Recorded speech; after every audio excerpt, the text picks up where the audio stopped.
Pai, do Filho e do Espírito Santo. Ave Maria, cheia de graça, o Senhor é convosco, bendita sois vós entre as mulheres, bendito é o fruto do vosso ventre, Jesus. Agora e na hora de nossa morte. Menino Jesus de Praga, Nossa Senhora das Dores, São José.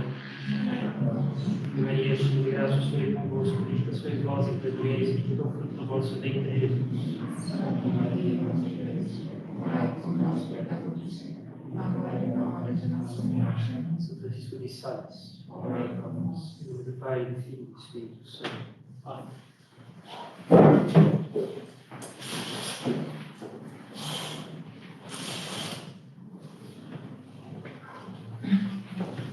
Pois bem, sejam bem-vindos de volta. E da última vez, eu me lembro que nós comentávamos sobre como a Igreja sempre considerou que é possível que, bem, como a Igreja se preocupa com a saúde das pessoas, né, porque é um instrumento de boas obras. É um bem que Deus dá e que deve ser usado para fazer boas obras e que Deus concede às pessoas também tanto quanto colabora para a salvação delas. Deus pode muito bem permitir que a pessoa não tenha mais saúde, na medida em que saúde possa prejudicá-la em vista da salvação da alma dela. E lógico, saúde não é um bem absoluto, né? Um bem sempre em todas as circunstâncias. Saúde pode, em certas circunstâncias, a juízo da providência, sempre correto. Deus pode julgar que ela pode ser um caso em que Deus julgue que a saúde vai fazer mal para a pessoa. Então, é necessário saber lidar com doenças. É necessário saber lidar com doenças, sobretudo porque as pessoas vão ficar doentes, cedo ou tarde elas vão ficar doentes, de maneira temporária, passageira, ou de maneira crônica, de maneira duradoura. É necessário saber lidar com isso. Eu me lembro, então, que nós havíamos falado um pouco, só pegar umas anotações aqui, nós havíamos falado um pouco sobre como a Igreja considerava que as pessoas possam, que a administração dos sacramentos possa servir de ocasião de transmitir doenças, né? Então eu citei esse decreto que vem na frente do ritual romano e que foi publicado no dia 20 de janeiro de 1944 a respeito de uma parte do rito do sacramento do batismo, em que o sacramento do batismo das crianças, né, que o padre pega a saliva dele e toca na orelha e no nariz da criança. Então, em 1944, o Vaticano emitiu esse decreto aqui com relação ao uso da saliva na administração do batismo. Bem, o decreto é brevíssimo, aqui consta de 7, 8 linhas. Então, a Sagrada Congregação dos Ritos, por mandato do Santíssimo, do Santo Padre, o Papa Pio XII, decreta que deve ser reformada deste modo a rubrica do Missal Romano, título 2, capítulo 2, número 13, 2 pontos. Então, essa rubrica falava o seguinte: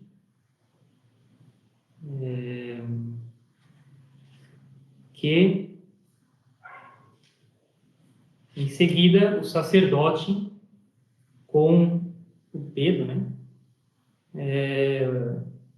toma saliva da sua boca, da sua própria boca e toca as orelhas e o nariz da criança, dizendo, primeiro ao tocar a orelha esquerda, depois a direita, depois a esquerda, diz para cada criança: "Effeta quod esse da perire", e depois tocando o nariz diz: "In odore suavitatis", etc. Então, o Vaticano mandou reformar o seguinte, dizendo, a partir de agora, deve constar o seguinte texto na rubrica número 13. Em seguida, o sacerdote toma saliva com seu dedo da sua boca. Aí, o que foi acrescentado é o que está agora em parênteses. O que deve ser omitido, ou é omitido, cada vez em que esteja presente uma causa razoável de guardar a higiene, a limpeza, ou que haja perigo de contrair doença ou de propagá-la. Fecha parênteses, e toca as orelhas e o nariz da criança, etc. Então, e diz de que esse texto agora, novo, deve ser, o Sumo Pontífice manda, não, a Sagrada Congregação dos Ritos manda, em nome do Papa, que no futuro, daqui para frente, seja inserido este texto nas próximas edições do Ritual Romano. Não obstante qualquer outra disposição em contrário. Dia 14 de janeiro de 1944, Cardeal Salotti, prefeito. Então, foi publicado na Acta Apostolicae Sedis, volume 36. Pois bem, então, nessa data. Então, o que mostra que a Igreja sempre considera possível, na administração de um sacramento, que ocorra a transmissão de doença, se é uma doença infecciosa. Quer dizer, a cada vez que se julgar que haja uma doença contagiosa e que esse rito do sacramento do batismo seja um facilitador de propagar ou de contrair a doença, ele será omitido. Uma outra, eu falei também, né, como em muitos lugares, muitas construções da igreja, construções medievais, construções da Renascença, dos séculos posteriores, lugares foram construídos pensando na confissão de leprosos. Então, havia uma sala com arco que cruzava assim, 4 colunas, e os arcos cruzavam. E a engenharia do edifício era feita de tal modo que se a pessoa cochichasse numa coluna, o som era transmitido pelo arco até a outra coluna, e na outra coluna o sacerdote ficava com o ouvido e conseguia ouvir o que o penitente falava, e ele cochichava na coluna, o penitente do outro lado ouvia, e assim guardava-se a distância para confessar leprosos e doentes com doenças contagiosas. O que mostra que a Igreja sempre considerou, durante séculos, a possibilidade de que, na administração do sacramento da confissão, pudesse haver contágio de doença. E eu citei também uma parte desse manual, desse livro aqui, sobre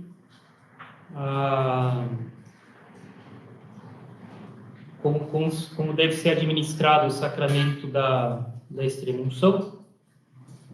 E ele fala aqui, deixa eu achar a citação, ele fala aqui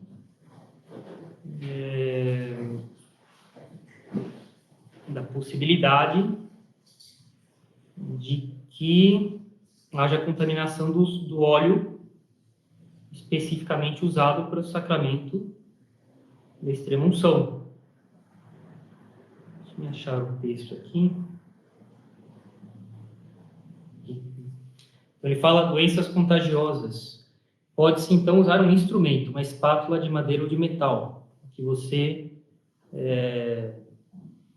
mergulha no óleo específico da extrema-unção e unge o doente. E ele diz: o instrumento será limpo a cada vez que a unção for feita, porque vem nos olhos, nos ouvidos, no nariz, nos lábios, depois nas mãos e nos pés. Cada vez que o instrumento for usado, antes de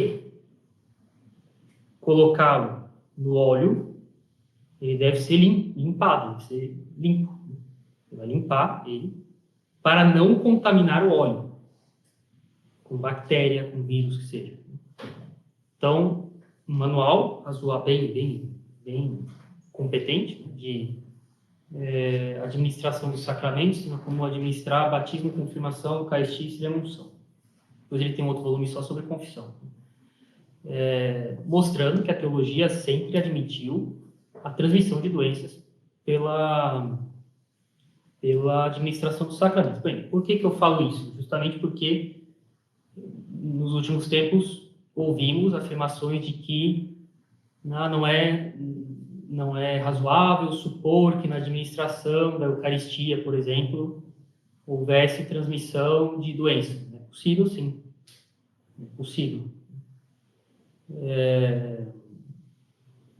Não há nada que vá contra a teologia católica quando se afirma que uma pessoa, que a administração de um sacramento pode transmitir doença. Está no ritual essa possibilidade, na prática comum da igreja, no modo de confessar doentes com doenças transmissíveis. A igreja sempre considerou possível isso daí. Porque a igreja sempre se preocupou com a saúde das pessoas, né?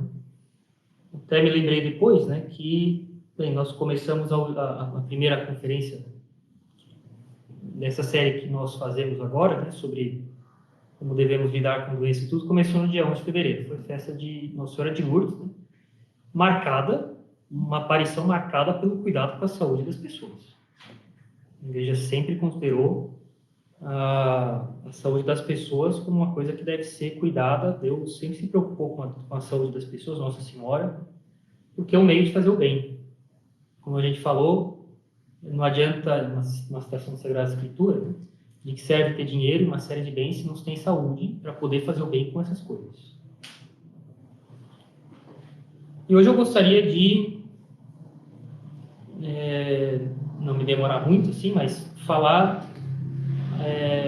abordar mais especificamente como é que um católico deve lidar no momento em que ele estiver doente e quando ele estiver se recuperando. E esse livro aqui é uma série de exames de consciência sobre os mais diversos assuntos. Foi escrito pelo padre Thomson. Ele foi reitor superior do seminário de Saint-Sulpice, em Paris. Seminário por onde passaram vários santos. E esse livro aqui, publicado no século XIX, aqui, não tem a data, 1800 e alguma coisa. E ele escreveu esse livro, Exames Particulares a respeito de diversos assuntos próprios aos eclesiásticos e a todas as pessoas que querem avançar na perfeição. E são 206 exames de consciência, cada um sobre um tema da vida católica. E ele faz um conjunto de exames de consciência a respeito da paciência. A paciência em geral, depois a paciência em particular. E aí vem 2 pontos ligados à paciência, que são 3 pontos ligados à paciência, que são dos defeitos que nós devemos evitar nas doenças. Depois, outro exame de consciência em seguida, do uso que nós devemos fazer das doenças. Quando nós ficamos doentes, de que modo devemos usá-la? Usar a doença para nos santificar. E terceiro exame, da convalescência. Então, como é que nós devemos nos portar como católicos durante a recuperação, quando já estamos melhorando. Então, vejam, é uma coisa que está ligada, o sábio uso, o sábio comportamento católico na doença, está ligado à virtude da paciência, que é uma virtude ligada à fortaleza, a virtude cardeal da fortaleza, que nos ensina a moderar nossos afetos, do irascível, sobretudo, do irascível, princípio, diante de uma adversidade, diante de um sofrimento, de um obstáculo a superar. Eu gostaria hoje, então, de falar desses 3 pontos aqui, dos defeitos a evitar nas doenças, do uso que devemos fazer das doenças e da convalescência. Então, primeiro ponto,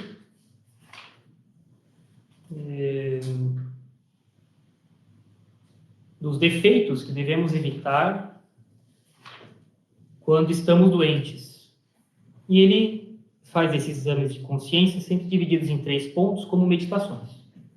É possível fazê-las como oração mental. E eu considero, assim, para iniciantes, um excelente modelo. Primeiro ponto, segundo ponto, terceiro ponto.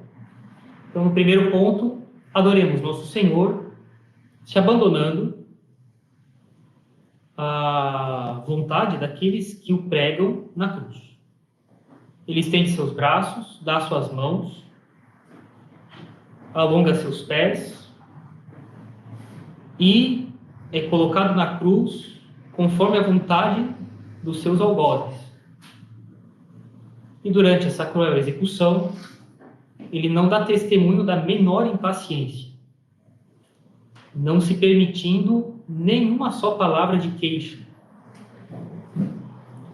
E ele cita aqui Isaías, né? Como um cordeiro diante daquele que o tosqueia, ele se calou, não abriu sua boca. Ó, que bela e admirável regra de conduta para os tempos em que nos acontece doença ou dores sob o leito, ou que nos obrigam a guardar o quarto, ou seja, a nos manter isolados, em isolamento no quarto, ou ficar no nosso quarto de cama. Esse é o primeiro ponto. Ele considera o exemplo de Nosso Senhor sendo crucificado e sendo machucado, o exemplo de paciência dele, e cita Isaías, que previu isso no Messias. Depois mostra que é um exemplo de conduta para nós. Então, segundo ponto, ele começa, de fato, a fazer uma lista de reflexões que nós devemos fazer nas doenças. Então, as faltas mais comuns dos doentes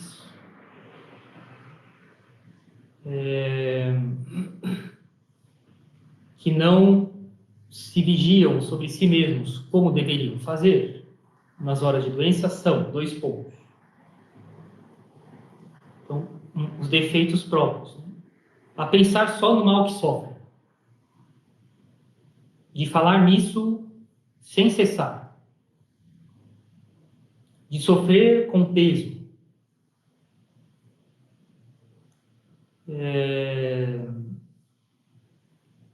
De não aceitar que os outros também têm que cuidar da vida deles. Então, querem o tempo inteiro voltar a falar da doença deles para os outros e que os outros têm que se preocupar só com a doença deles e não podem ficar, se afastar porque tem os deveres. A pessoa, o doente, quer que a pessoa fique o tempo inteiro com ela. Segundo defeito, de se impacientar,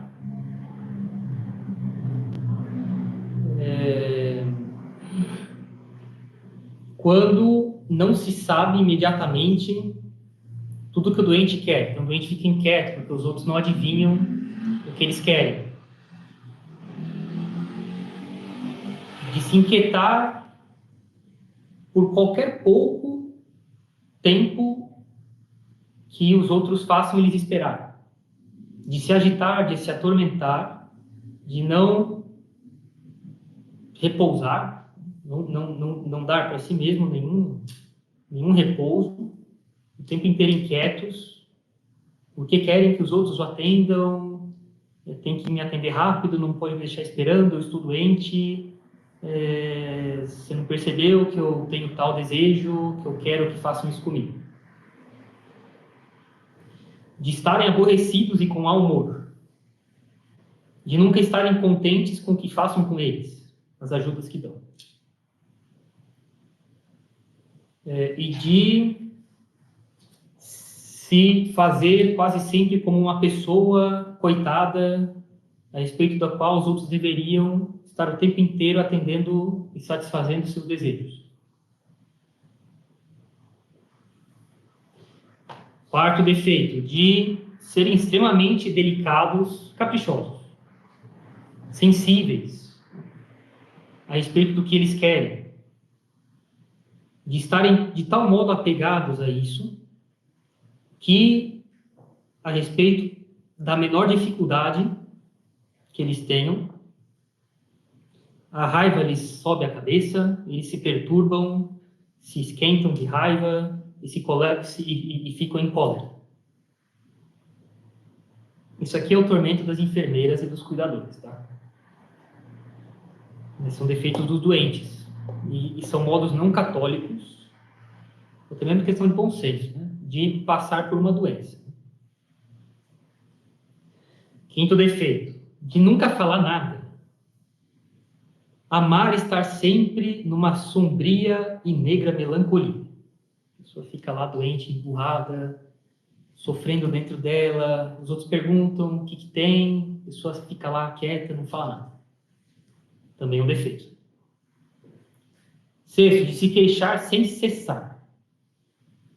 Se queixar da intensidade do mal que sofre, de que os remédios são amargos, de que não gostam da pessoa que está ajudando. Ah, não gostei dessa pessoa. Ah, eu acho que ela não me ajuda direito. Às vezes, de qualquer mínimo barulho que aconteça em torno deles, eles se queixam que eles queriam um silêncio perfeito em torno deles. E de mil outras coisas que nesse momento de doença parece para eles insuportável. Sétimo defeito, de ter uma apreensão, sentir muito vivamente a dor, de buscar com um cuidado excessivo que essa dor seja acalmada, né? Que essa dor seja... Encontrei remédio para essa dor. De desejar com muito ardor recuperar a saúde. Também é um defeito. Oitavo defeito. Negligenciar, por falta de justificação, as regras da modéstia. De modo que os doentes se permitem nudezas indecentes por relaxo, por falta de mortificação. Ah, está muito quente, aí descobre o lençol. Ou não aguenta certos incômodos e falta modéstia. E eles então não conseguem suportar que, estando doentes, estejam cobertos, então ficam descobrindo sem necessidade braços, barriga, pernas, seja no leito, seja fora do leito. As regras da modéstia também valem para os doentes. Eu me lembro, faço um parênteses aqui, né, justamente no hospital, quando eu tinha que examinar paciente, então os quartos eram divididos, né? Eram 2 leitos por quarto da enfermaria.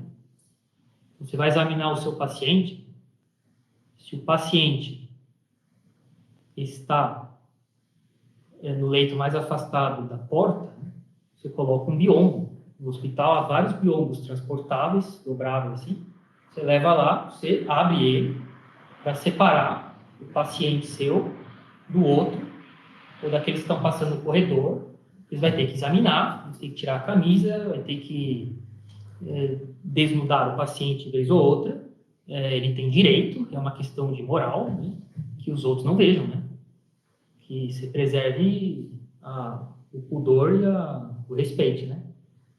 Também vai examinar o paciente mais próximo da porta, se coloca um biombo para separar o paciente do lado, que também não tem que ver nada, e as pessoas que estão passando no corredor, enfermeiro, médico, etc. Porque, bem que eles estão acostumados pela profissão a examinar paciente à nudez, mas isso é permitido no ato do exame, né? Não o tempo inteiro. Então, você zela pelo pudor, né? Também, o paciente está na UTI, está entubado lá, às vezes tinha que cobrir, levantar um pouco o lençol, né? Para não deixar o paciente descoberto. Uma certa negligência, às vezes, de uma outra pessoa ali. Um outro que cuidava, enfim. Não pode essas coisas, tem que guardar a modéstia. Enfim, bem, se isso aqui vale para doenças, imagine rede social, né? O pessoal, isso aqui um dia tinha que fazer exame de consciência, como é que o pessoal da rede social, daí há 50 exames de consciência. Novo ponto, enfim, de se fazer servir sem necessidade, sobretudo quando se é um eclesiástico, seminarista, padre, bispo, diácono, de se fazer servir sem necessidade de pessoas do sexo oposto. Então, é o seguinte, a regra geral é, se você é homem, sobretudo se você é padre, né, ou clérigo, enfim, a regra geral é que se prioriza e se busca primeiro um enfermeiro homem para cuidar de você, lógico. Isso aqui para mim é uma coisa tão óbvia. Se você é mulher, você procura primeiro uma mulher para te ajudar. Mas pode ser que haja necessidade, que seja necessário ser ajudado por uma pessoa do sexo oposto. Então, um dos defeitos dos doentes é de não guardar, nesses casos, todas as medidas que a pureza pede e que os santos aconselham em ocasiões de perigo. Examinemos com atenção se nós não caímos em um desses defeitos. E o terceiro ponto é um ato de elevação da alma para Deus, não nos interessa. Vale mais aqui o primeiro ponto, que é realmente o fundamento na vida de Nosso Senhor, uma profecia de Isaías a respeito de Jesus Cristo, sobre como ele deu exemplo para nós de sofrer, como devemos sofrer em caso de doença, de sofrimento, enfim. E esses pontos aqui que elencam os principais defeitos dos doentes. Outro ponto, o uso que nós devemos fazer das doenças. Então, primeira consideração que ele faz, adoremos nosso Senhor Jesus Cristo, estendido sobre a cruz, carregado com as feridas, nossas feridas e nossas enfermidades, nos mostrando, por seu exemplo, o uso que nós devemos fazer do sofrimento. Consideremos o que ele faz e o que ele sofre neste leito de dores que é a cruz, sua inteira e completa resignação, sua coragem invencível, sua incomparável paciência no meio dos tormentos mais agudos e mais violentos. Não há nada mais digno da nossa admiração. Então, a partir dessa consideração de como é que Jesus Cristo sofria na cruz, vamos considerar agora alguns pontos aqui, na segunda parte que ele faz do exame de consciência, sobre isso. Então, ele diz aqui, examinemos que uso nós temos feito das nossas doenças e como devemos nos comportar nas doenças. Porventura, olhamos as doenças sob a luz da fé como um remédio capaz de curar os males de nossas almas, como uma porção da cruz de Jesus Cristo, como um rico presente que nos vem da mão de um Pai infinitamente amável. Sob esta visão, aceitamos as doenças com alegria, ou pelo menos com resignação.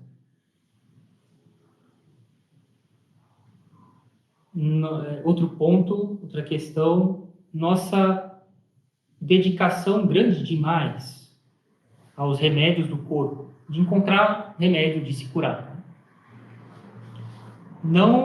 Porventura não nos fez esquecer dos remédios espirituais, negligenciando os sacramentos. Então, por exemplo, como se a saúde do corpo fosse preferível à da alma. Em que sentido? Caso de você vai para o hospital por Covid, exemplo mais recente, está passando mal, não consegue respirar direito, tem que ir para o hospital. Corre o risco de ficar internado lá, de não voltar para casa, por um tempo pelo menos. Você sabe, ouviu dizer, corre a notícia, os padres têm alertado, que tem sido difícil autorizarem padres a entrar nos hospitais para ver paciente com Covid. É um abuso? É um abuso. Mas de fato está acontecendo, né? Então, vão tomar essas precauções e, antes de ir para o hospital, prevê chamar um padre, ou ir na paróquia, na capela, receber os sacramentos com todos os cuidados para não transmitir doença, para o padre não se contaminar, e depois você vai para o hospital. Isso é razoável. Então, se dedicar aos remédios corporais com uma dedicação demais, a ponto de esquecer o cuidado da alma, isso é pecado. Uma coisa que eu faço questão de notar aqui, lógico, quando eu falo, isso aqui é pecado, não estou querendo dizer se é leve, se é grave, se a pessoa tinha plena advertência, se agiu sem refletir direito, só se deu conta depois, outra história.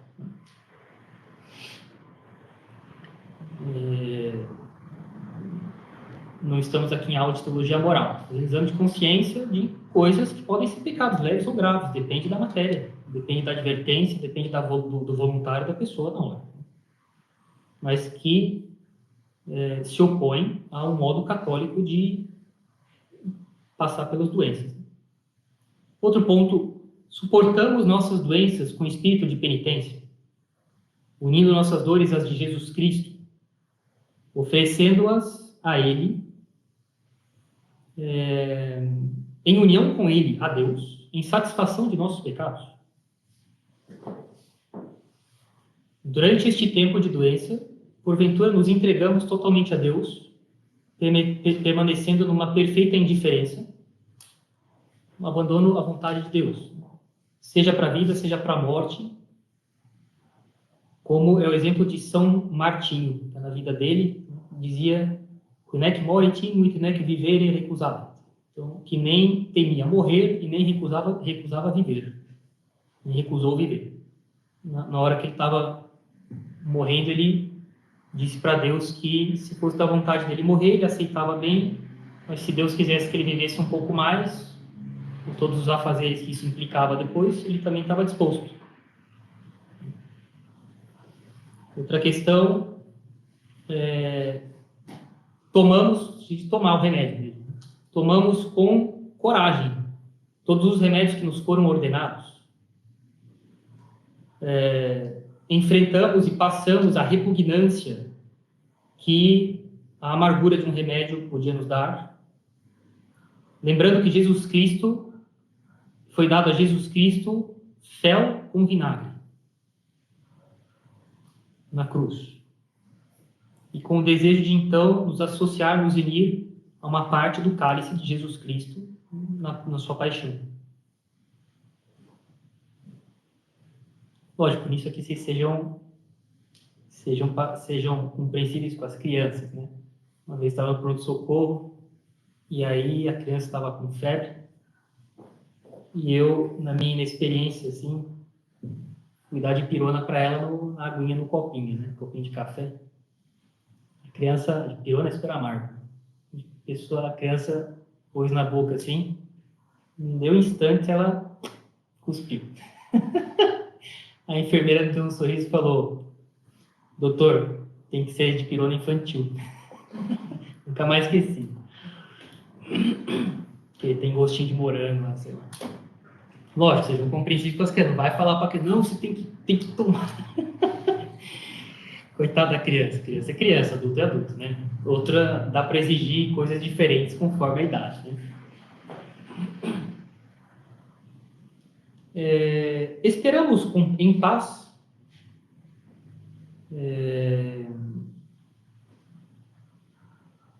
e conforme a bênção de Deus, né, o sucesso dos nossos remédios. Então, a pessoa toma remédio, fica ansiosa que o remédio faça efeito.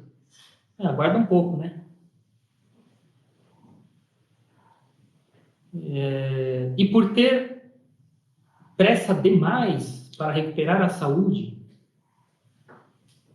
não nos encontramos no estado de aborrecimento quando os remédios não funcionaram conforme os nossos desejos. Assim, essas coisas, lógico, essas faltas todas vão sendo multiplicadas por pelo menos muitos pecados veniais, né? Impaciências, queixas. E não, a pessoa deveria ali se receber a coisa com espírito de penitência, né? Eu gostaria de fazer um parênteses, mas mais para frente vamos falar um pouco mais disso. Durante esses anos, 2 anos aí desde que o Covid apareceu, nós vimos, assim, incontáveis demonstrações entre nós católicos, né, de tudo menos de espírito católico. E é uma pena, isso aí é bem lamentável, bem condenável isso aí. As queixas, assim, mais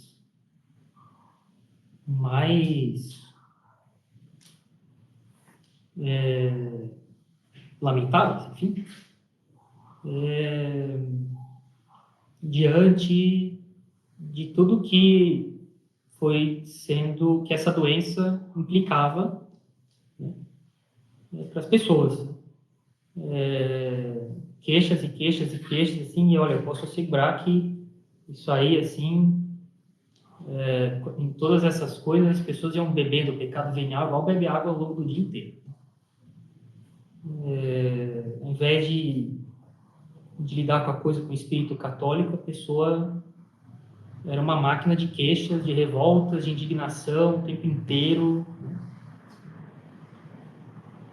Pessoas que postavam indignações em relação a certas condutas, até na noite de Natal, no status, misericórdia.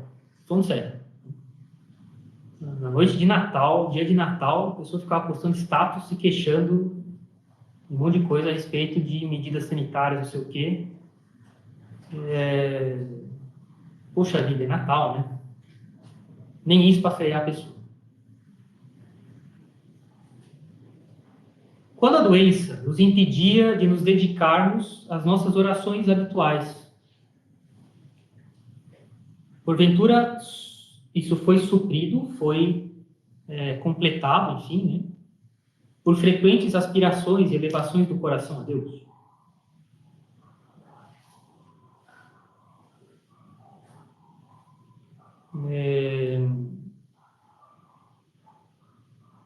Procuramos, bem, quando não é uma doença assim contagiosa, né, procuramos estar na companhia de pessoas piedosas que nos levassem a ter estas santas práticas durante a doença.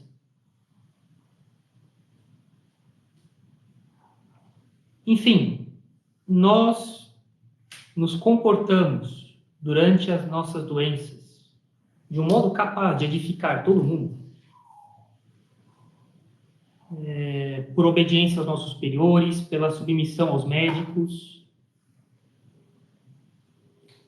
sendo doce, tendo mansidão para com os nossos irmãos, sendo gratos àqueles que nos ajudavam, enfim, em uma palavra, pela prática de todas as virtudes que podem contribuir para fazer um uso santo das doenças. Eu via no hospital, assim, por exemplo, às vezes tinha que fazer gasometria. A gasometria tem que colher um pouco de sangue do braço aqui, da artéria, sangue arterial, para medir uma série de coisas.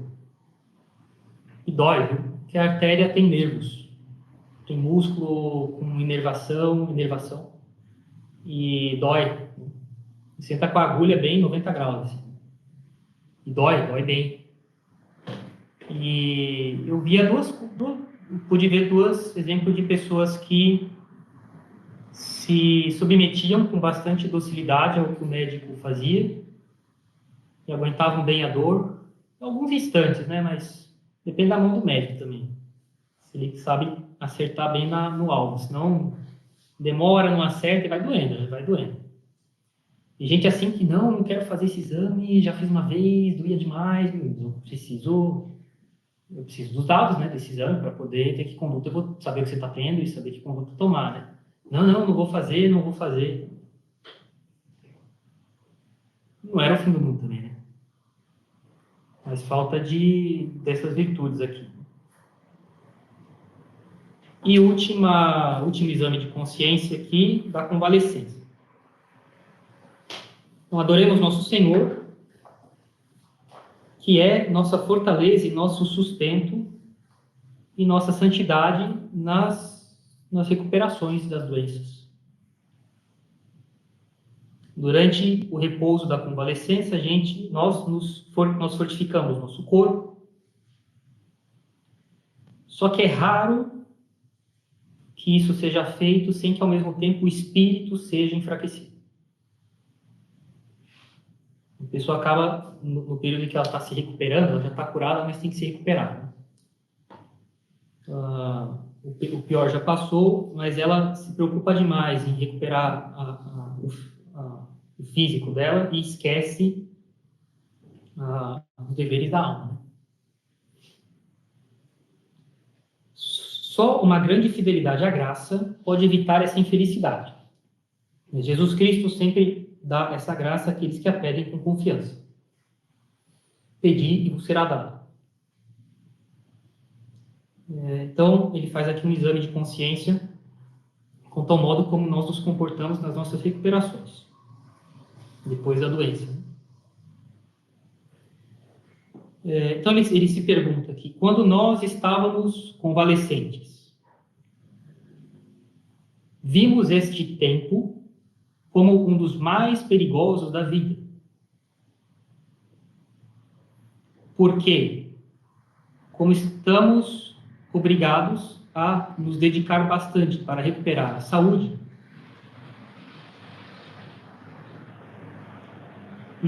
é fácil nós relaxarmos e nos dar muita liberdade. A pessoa seria capaz de rezar um pouco mais, mas ela não vou forçar porque estou em recuperação. Se veste de um jeito relaxado, às vezes faltando até a modéstia. Se permite, dependendo do caso, até acordar tarde demais. Tudo bem, pode descansar um pouco mais, mas vai acordar lá longe na manhã. E tudo isso vai prejudicando a vida interior. Então ele fala aqui, por exemplo, nós não nos deixamos ir soltos, caindo pela gula, comendo em excesso, sendo cuidadosos demais na busca das melhores comidas, só satisfazendo nossos gostos, tudo aquilo que o nosso apetite pedia, sob pretexto de que era então necessário para recuperar minhas forças. Porventura, não caímos na ociosidade, na preguiça. E, pelo fato de que efetivamente tínhamos necessidade de repouso, que estávamos fracos, nós não podíamos trabalhar como quando estamos bem de saúde. Então, nós fizemos de modo a evitar todo tipo de trabalho. Ainda que fosse um trabalho fácil, que não nos teria incomodado de modo algum, mas já é preguiça. Então, a regra boa é, por exemplo, né? Estou doente, eu estou...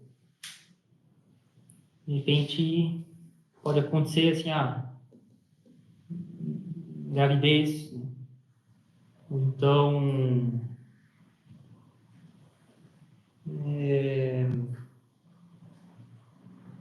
enfim, qualquer alguma coisa que tenha a ver com a saúde, né? Aí a pessoa fica facilmente arranjando desculpas para não fazer o que deve, mas ela seria capaz de gastar a mesma dedicação para outras coisas de interesse que não seriam penosas. Aí não é questão de saúde, é questão de capricho. O pessoal deve pensar assim, se aparecesse uma coisa que eu estivesse assim, muito interessada, empolgado, eu faria? Faria. Então faz seu dever. Vai falar, não, eu não conseguiria nenhuma coisa muito boa que eu quisesse muito, eu realmente não conseguiria levantar da cama. Então está justificado. O temor excessivo de voltar a cair doente não nos fez negligentes na retomada das nossas atividades comuns. E ao invés de retomá-las pouco a pouco, e à medida que as nossas forças voltavam, Porventura, contra o conselho que nos davam, nós fomos atrasando essa retomada. Amanhã eu volto a fazer. Depois, no dia seguinte, a mesma coisa. Mesmo depois de já estarmos perfeitamente recuperados. Tivemos dificuldade, sobretudo, de retomar a oração.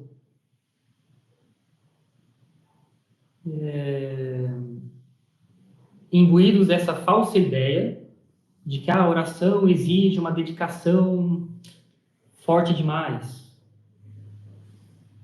e uma cobra demais do corpo e isso aqui ia me fazer mal.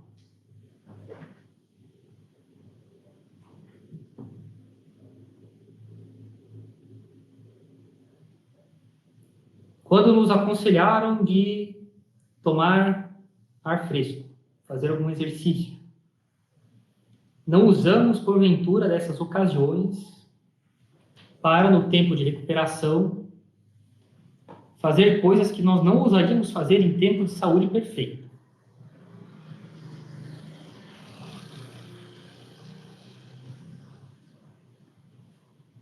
Então, começamos a olhar de tudo nos passeios, dar liberdade mais para os olhos, enchendo nosso espírito, nossa imaginação de 1000 ideias vazias, vazia de bondade, né? E que poderiam até causar impressões perigosas no coração.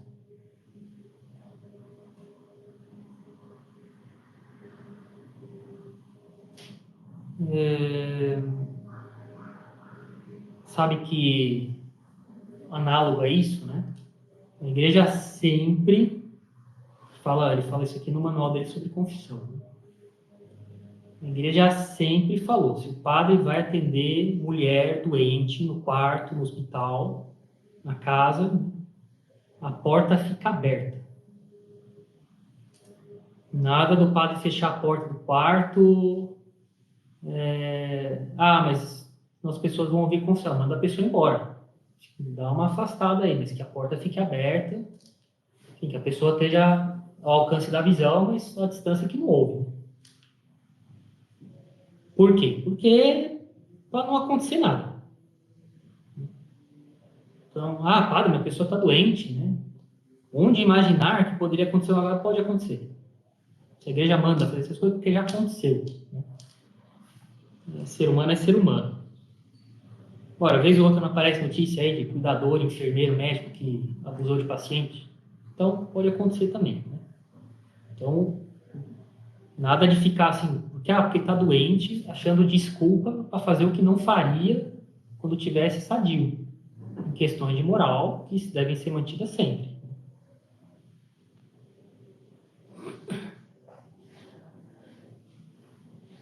Porventura não levamos longe demais a necessidade de nos divertir, de espairecer, e não tendo escrúpulo algum de fazer jogos proibidos, né? Coisas erradas. Brincando, jogando sem moderação, conforme nos era permitido. A pessoa exagera na hora de se aliviar as penas na doença ou de certas brincadeiras, certas diversões durante o período de recuperação. Então, evitando conversas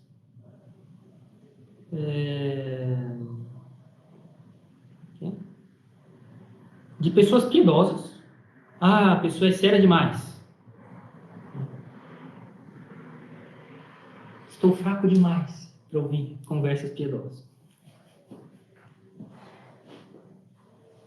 Nos entretendo quase sempre com notícias e coisas profanas, mundanas, nos dando 1001 liberdadezinhas pouco decentes, pouco convenientes aos eclesiásticos. Ou outras pessoas, né, que não são eclesiásticos. Né?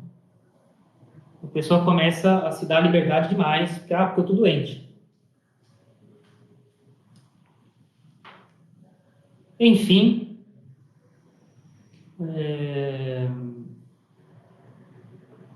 não pensamos que o cuidado que eu tinha de recuperar minha saúde me dava a liberdade de ver, ouvir, falar, fazer tudo o que me parecia bom.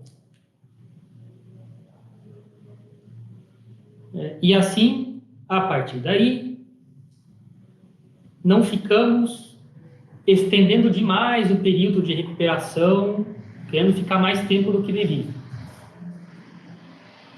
É caso clássico, né? Pede atestado de 30 dias, né? Bastava de 3. Porque a pessoa quer ficar lá falando, vendo, ouvindo tudo que ela quer. Ah, tô doente. Então, esses aqui são pontos que esse reitor do Seminário de São Sulpício, esse livro é fantástico, expõe para refletir como é que nós lidamos com doença, né? Como é que nós nos comportamos com o espírito verdadeiramente católico nas doenças. E insisto bastante, né? Uma das razões dessas conferências foi justamente porque nós fomos vendo ao longo desse período assim de medidas sanitárias tomadas, vimos demais, com mais frequência do que gostaríamos, para lá e para cá, pessoas lidando com essas coisas com qualquer tipo de espírito, menos católico. É bem diferente do modo como Jesus Cristo lidou com os seus sofrimentos, com as pessoas que faziam ele sofrer, as pessoas que impunham sobre ele uma punição injusta também, mas Jesus Cristo certamente não se comportou como a gente viu muitas pessoas se comportarem durante todo esse tempo. Muita indignação, muita queixa, muita revolta, muita afronta, muita impaciência, falar demais, contestar demais, saber de tudo já tem certeza que é assim, isso aqui não é importante, isso aqui tem pouca importância, né? É bem diferente do espírito de Jesus Cristo. E lógico, as conferências, essas aqui, têm como função mostrar como é que um católico deve ser também em qualquer situação de doença ou coisas ligadas a isso.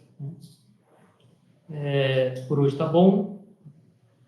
Da próxima vez, vamos entrar em mais algumas outras questões sobre extrema-unção. Acho que é importante falar algumas coisas no apanhado geral. O que é extrema-unção? Qual é seu efeito no doente? Para quem ele pode ser dado? Um outro caso um pouco particular de extrema-unção, que é bom saber. E como lidar com um paciente, um fiel, um doente que vai receber extrema-unção. Como falar para essas pessoas a importância disso, como fazê-las ver receber extrema-unção. E, bem, pouco a pouco vamos nos estendendo em outras questões. Por exemplo, acho que certas questões não podem deixar de ser tratadas. Por exemplo, toda a miríade, né, o leque de tratamentos alternativos. Como ver isso daí? O que pensar sobre essas coisas? Primeiro, quanto à razão natural, alguns seis, depois com relação ao catolicismo. Como ver essas coisas? Vamos falar de algumas coisas que até o Vaticano se pronunciou a respeito de uma outra coisa. Então, por exemplo, existia uma prática umas décadas aí, ainda existe, mas teve uma época que essas coisas têm mais ou menos moda em uma outra época, vão e voltam. A questão de fazer diagnóstico com pêndulo, tá? Ou com varinhas. E mesmo não só o diagnóstico, mas isso aí, coisa assim de a varinha indicar isso ou aquilo no terreno de alguém, enfim, pêndulo também, né? Indicar isso ou aquilo não numa questão de doença, de saúde, numa pessoa, mas mesmo em uma outra coisa andando por aí. Então, tem decreto do Vaticano falando, olha, o Vaticano não se pronuncia com relação à questão científica disso daí, cabe aos cientistas, né, dar razão dessas coisas, ou se de fato isso é real, ou se é ilusão das pessoas, né? Mas nós decretamos que não é para nenhum eclesiástico ficar fazendo nada disso. Então a gente vai falar depois sobre essas coisas também. E tratar aí de, enfim, questões às vezes até de bom senso, assim, defender coisas que não tem, não é nem questão de ir contra a Bíblia ou contra os padres da igreja ou contra o magistério da igreja, mas pessoas que se engajam em práticas médicas assim absolutamente irracionais. E eu acho que é importante dar uma palavrinha sobre isso mais para frente, porque pode não ser uma coisa diretamente contra a fé, mas posso assegurar a todos que falta de bom senso não leva ninguém para o céu. Não cria pessoas razoáveis, não nos faz tomar decisões prudentes, e ficar defendendo certas intervenções médicas, certas práticas médicas alternativas ou não, absolutamente contrárias ao mais elementar bom senso, eu acho que merece uma palavrinha também sobre essas coisas. Que falta de bom senso nunca faz bem para ninguém. Primeiro, antes de qualquer coisa, antes de ter fé, é importante ter bom senso. E ficar, mesmo sendo católico, sobretudo quando você é católico, cultivando visões na medicina ou visões de certos tratamentos, né, que vão contra o mais elementar bom senso. Isso, assim, questão que de modo algum deve ser favorecida entre nós e visto de maneira indulgente, fazer vista grossa com essas coisas, porque isso produz pessoas com falta de bom senso. A pessoa depois entra num modo de pensar que se estende para outras áreas da vida humana e só dá problema. Coisas absolutamente assim irracionais, destituídas de qualquer prudência, de qualquer bom senso. Então, isso aí também merece uma palavrinha mais para frente. Por hoje está bom. Vamos rezar então para acabar.